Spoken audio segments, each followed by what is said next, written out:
Hi friends, welcome. ఈరోజు మన recipe బీరకాయ శనగపప్పు. బీరకాయ కేజీ కర్రీ వండుకున్నా కూడా చాలా తక్కువ కర్రీ అయిపోతుంది కదా. ఒకసారి శనగపప్పు మిక్స్ చేసి ట్రై చేయండి, చాలా బాగుంటుంది. రోటీలోకైనా రైస్లోకైనా. ఈ కర్రీ మనం డైరెక్ట్గా కుక్కర్లోనే చేసుకుందామండి. కొంచెం ఆయిల్ వేసుకొని, ఆయిల్ కొంచెం కాగిన తర్వాత ఆవాలు, జీలకర్ర, కరివేపాకు వేసుకోండి. అవి కొంచెం వేగిన తర్వాత 2 మీడియం సైజ్ ఆనియన్స్ని చిన్న ముక్కలుగా కట్ చేసి వేసుకోండి. ఆనియన్స్ని మూత పెట్టుకొని వేపుకోండి, వేగంగా వేగిపోతాయి.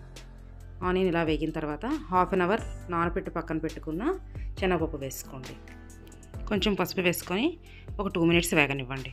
ఇప్పుడు దీనిలోనే అల్లం వెల్లుల్లి పేస్ట్ వేసుకొని రాస్మెల్ పోయినంత వరకు వేపుకోండి.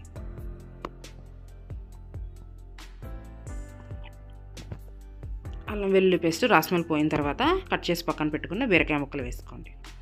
ఇలా కొంచెం కలుపుకున్న తర్వాత దీనిలో ఉప్పు, కారం, గరం మసాలా గుండా వేసుకొని కలుపుకొని మూత పెట్టుకొని కాసేపు మగ్గనివ్వండి.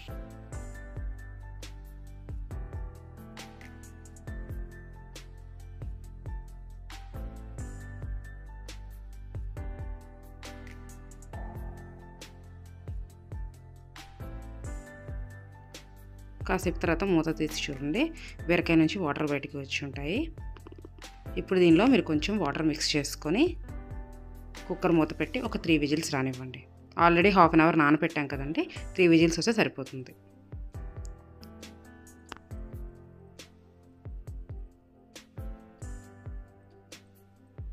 ఇప్పుడు కుక్కర్ ఆపుకొని ప్రెషర్ వచ్చిన తర్వాత మూత ఓపెన్ చేసి చూడండి. మీకు ఇలా పలుచగా ఉంటే సరిపోతుంది అనుకుంటే ఇలా ఉంచేయండి, లేదు అంటే కాసేపు పొయ్యి మీద పెట్టుకొని వాటర్ని అంతా దగ్గరగా చేసుకోండి. వీడియో నచ్చితే లైక్ చేయండి, ప్లీజ్ సబ్స్క్రైబ్.